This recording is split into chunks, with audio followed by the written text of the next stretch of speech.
就喺度咧，我驚唔記得啊！多謝定啊！阿講下嗱，琴晚啊，哇，人好靚喎，係咯，好高貴喎。OK 啦，保持到啦，真係。咁琴晚咧就有一個 event， 就揾咗我去做主持、做司儀嘅咁樣，星光熠熠啊！你有冇發覺啊嚇？咁啊有好多時咧啲嘢咧，一係咧你就即係幾個月都好得閒嘅，一係咧就撞到咧就琴晚做完，我又趕住翻去瞓。其實又唔關，唔係嗰個呢個先係重點，唔係個司儀嘅問題，係做 show 嗰個嘅 pattern 嘅問題嚟嘅。人哋呢個時候係一個旺季嚟講係咁，就要推好多 show event 出嚟啊咁樣。咁啊，琴晚咧就有一個夜晚嘅 event 係一個韓國化妝品牌，佢搞一個咧好盛大嘅宴會咁樣，我去做主持。咁本來咧我諗住可以好 enjoy， 但唔得，因為今朝咧，你有冇試過開記者招待會咁早嘅10點半喎？哇！啲記者係唔會到㗎喎，10點半，除非好勁嘅卡士。勁係即係宣佈一樣嘢嘅就即係。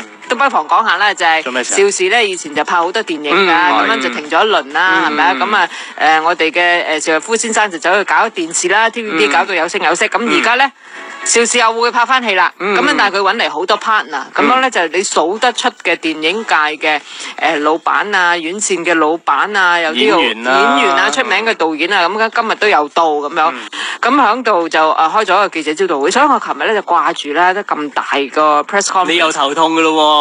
頭痛咁樣咧，但係我咧就好好，佢哋咧嗰個宴會咧就請咗我，除咗做司儀咧，佢有一個一圍啊，咁啊坐咗落去就有得食下又上去講嘅，你話幾好啊，係嘛？咁啊最好啊嘛，唔會話病埋你去後邊坐喺張凳度咁樣匿埋。但係我都唔介意㗎，都可以揾到你做㗎。咁都得，都中意。我冇嘢食我都唔緊要，我都中意咁樣。但係琴日好大方啦咁。咁琴晚咧令到我好開心嘅咧，就係見到好多正所謂舊雨新知啦。咁以前合作過嘅鐘楚紅啦，紅姑啊，即係美人啊。咁其實咧我諗都係我哋好少接觸啊，都要喺呢啲場合咧先見到嘅。咁問好啦同佢。佢嗌你咩㗎？嘟嘟係啦。咁又佢嗌你 Carol 咁樣，冇人叫我嗌我 Carol， 係新加坡嗰啲人先嗌我 Carol 嘅咁樣。但係我最開心嘅咧就係見到咧我自己咧就好 admire 佢啦，都係我偶像之一嚟嘅，就係蕭芳芳小姐咁樣。咁佢咧，我喺好多方面咧都希望咧可以學到佢咁叻嘅。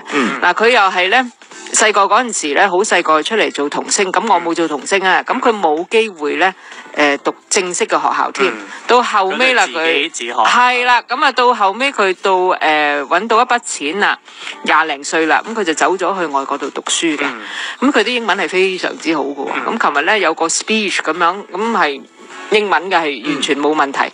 咁我又好欣賞佢個人咧，好有幽默感嘅喎。咁啊，琴日佢嗰個 speech 咧都幾長下。咁你知我哋做司儀嘅，唔可以話行開噶嘛。咁你要企喺度，仲要聽住啦，又要點頭啦，又直一直咁樣。咁佢講下，佢又會識問嘅喎。佢話：誒嘟嘟，你會唔會好悶啊？我講咁耐咁樣。咁即係非常之有幽默感啦。咁which又令到我諗起啦，我細個嗰陣時咧睇好多童星，即係嗰啲演技係好好嘅。咁我心喺度諗，點解佢哋會咁叻啦？譬如除咗阿芳芳姐之外咧，馮寶寶啦，冇錯。佢係即係3、4歲出嚟拍戲，仲要拍嗰啲。